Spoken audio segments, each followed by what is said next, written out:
Also, imposter syndrome is always a thing. You can't really... You know what? You want to know something funny, Tyler? I've always, always, always had imposter syndrome when it came to art. Because I always wanted to draw. I always wanted to be an artist. I always wanted to do character design and concept art for games. So ever since I basically figured out that that was a thing. But even before that, I always just wanted to draw characters. I used to just draw characters all day. I would just have my sketchbook. I would be drawing characters, drawing cool outfits on them, just whatever, stuff. And then I tried to pursue it, and when I was working at a game dev studio for a bit doing art, and I was in college. That was rough. Being in college was rough because you come from high school where there's like maybe 2 kids in the class who are really good at art, and like we were friends and we were super artsy, and she was better than me and I knew it. So she gave me imposter syndrome too before I even got to college. When you get to college and you go to like an art program, everybody is the artist from their class. You're not special anymore, and you feel like everyone's better than you. And most of them probably are. And that was definitely my situation. So I kind of went from being like, people being like, man, you're such a good drawer. Because also they would say drawer. But anyway, go from that to like other kids in my class just drawing like crazy stuff. I'm like, dude, do you like already work at Disney? Like, what the hey? It's crazy. So yeah, imposter syndrome like crazy. The only time I haven't had imposter syndrome is with music. I started music, but the difference, I think, and I don't know if this is a helpful tidbit at all, but I hope this is helpful somehow. I always wanted to be an artist. I felt like it was my calling. I would always draw. I wanted to be so good, and it was really hard for me to learn. Honestly, I'm not naturally like, I don't know. Maybe that's an ADHD thing too. I don't know. I feel like it could help in a lot of ways though, but I don't know. With drawing, I always wanted to be really good at it. And I loved drawing, and I would practice the stuff that I like a lot. But stuff like anatomy and like, okay, I would practice anatomy when it's like drawing big, crazy, like Street Fighter looking, like muscle bound characters. Like I love drawing big, overly buff, insane, like that stuff is just fun and silly, right? But then when you're trying to draw like anatomy and figure out like how long is the forearm compared to the biceps and the legs and this, and trying to put someone like balanced, whatever, right? Then that's boring. I don't want to sit and learn the boring stuff. So, and I think that's kind of clicking for me now is like, I would do the fun stuff. I would draw portraits and hair and people with... I've got a background on my computer of Illidan right now from World of Warcraft, and he's like a demon elf with the crazy elf ears and glowing eyes and these weird markings all over his body, and he's got wings and horns and a tail and like all that... like I would always draw that crazy stuff because it's fun, right? But then as soon as I have to learn about perspective and anatomy and lighting and this and that, I'm like, but that's boring. So I never really nailed the like foundation. What if I could actually be like a really insane artist if I take my meds and then study? I should try that. Yo, future Kemi. I'm clipping this for future Kemi. Maybe she'll remember to look at it, and that would be cool. I have the power of medication now. Anything is possible. Excel holding silverware. Whenever people say, I'm like, I'm not a drawer. I'm not a piece of furniture. Anyway, okay, but let me finish that thought because it might be helpful, okay? So with art, I always wanted to be the best. Like no one ever was, and and pushing myself and just like I always wanted to be the best, but then whenever it came time to study, it was really hard to get into. But I always wanted to be so good at it, and I felt like I was because everyone was always telling me that I was good at it. But then when I saw people who were better than me, then I felt like garbage, and I always had imposter syndrome, right? With music, I started music as an adult. I mean, like, I played piano as a kid, I did lessons, I did this and that, whatever, but it was more like a music is good for you and it's fun and whatever, so I was doing that. I was never trying to, like, I'm gonna be a concert pianist someday, I'm gonna play in an orchestra someday, I was like, nah, I'm just gonna go band camp because it's fun, my friends are going, or whatever, right? So, with music, it's always just been a fun thing. When I started this whole Chem Exil thing, I didn't start out streaming, I started with this, making music. And then I started streaming my music and some Mario Maker, and, the rest is history. But, like, my motto, basically, from when I started doing music, quote-unquote, professionally, was, I don't know much about much, but I do the best I can with what I got, and I'm always open to learn. And I think that helps a lot. If you only feel like... So the reason you feel the imposter syndrome is because you feel either, like, you are...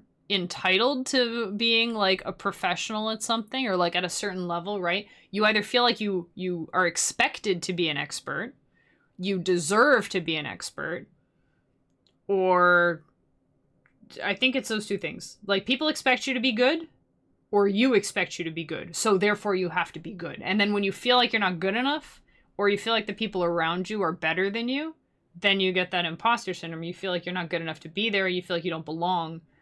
But you're there, so you should be good enough, right? That's what imposter syndrome is. When you just throw out those expectations, you're like, I'm not good at this. I don't know what I'm doing. Well, it's not very good for like job interviews and stuff. I don't know, man. I just do IT, you know? I'm not an expert. I just do this. Hire me if you want. You gotta fake it sometimes a little. Or at least, you know, show up and be confident. You gotta be confident. You can be confident. But you can be confident and teachable. So I don't know. Maybe try approaching it with a different mindset. I realize I'm trying to solve a problem that doesn't really exist. You weren't like, oh my god, I have imposter syndrome. How do I do this? But you did say imposter syndrome, which it turns out is one of my trigger words that triggers a rant. Motivational. It triggers my motivational speaking instinct. So I don't know. Maybe that's helpful. Anyway, yeah, just don't. I never told anyone, oh, I'm so good at making Game Boy music. I mean, most people don't go around saying, oh, I'm so good at this or whatever, you know, and then if they do, then they usually make a jerk of themselves later when it turns out they're not that good or when they mess up, you know, it's like that bad, right? If you say you're really good at something or people expect you to be really good at something and then you mess up, then it looks really bad. If you tell people that you're like, yeah, I love to do this, but I'm still learning or whatever. You don't even have to say like, I'm a noob. You can just be like, I'm always learning, you know?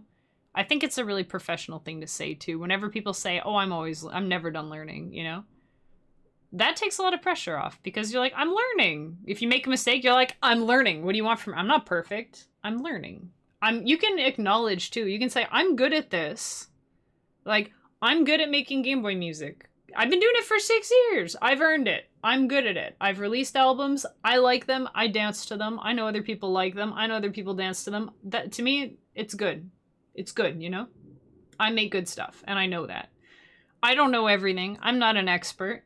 I can't explain to you what the heck is going on in like this. Like, I don't know what all these do. I just mess with them until it sounds cool. But I can make sounds that sound cool, so that's good, you know? I don't need to know everything about everything. I just know enough to make the stuff that I like, and every once in a while when I get sick of the stuff I'm making and I want to push it a little, then I'll go learn some more stuff and whatever. But I think that really helps, because I don't expect to be an expert at anything, and nobody else expects me to be an expert at anything. Because I'll ask questions, I'll be like, I don't get this, or how does this work? How does that? How do you do this? How do you make that sound? Whatever. And you just add it to your kit. And I feel like I've learned so much more music stuff in the last like 6 years than I have in like my decades of studying art. Just because I'm way more open to like asking for help and not feeling too proud, you know, or not feeling like, oh, I should know this already, so I'm not gonna ask. That kind of thing, you know? That was a really long rant. But maybe it's helpful. maybe it's helpful. Just if imposter syndrome is getting to you, just, you know, don't let yourself feel like don't be an imposter. Imposter syndrome is when you feel like an imposter. And an impasta is a fake noodle, but an imposter is someone who's faking it. So how do you make sure that you don't feel like you're faking it? Just be transparent. Just be open with people. I'm pretty good at this. I've been doing it this long. I'm always learning though, and I'm always open to learning more stuff. That kind of thing. And I think even from like an employer's perspective, that's desirable, because if you're hiring somebody, would you rather have somebody who's like, yep, I know everything, I'm an expert, and I won't listen to anyone, and I'm gonna fix all your problems and whatever, and you're like, okay, but what if there's something you don't know how to do? They're like, I'll figure it out. Okay, but will you though? Or will you double check your work? Will you get will you get a peer to review something if you're not sure about it? Will you ask for help if you need, or will you just submit something that might be wrong? Like, I don't know. Like that. Or would you rather hire someone who's like, look, I have experience. I've been doing this for X number of years. I feel like I'm pretty qualified for this. I'm pretty competent. I know what I'm doing. but I don't know everything, and I'm open to learning. And I'm really good at doing research. That's another thing. You got to be good at learning. Got to be good at doing research and figuring out what's good information and what's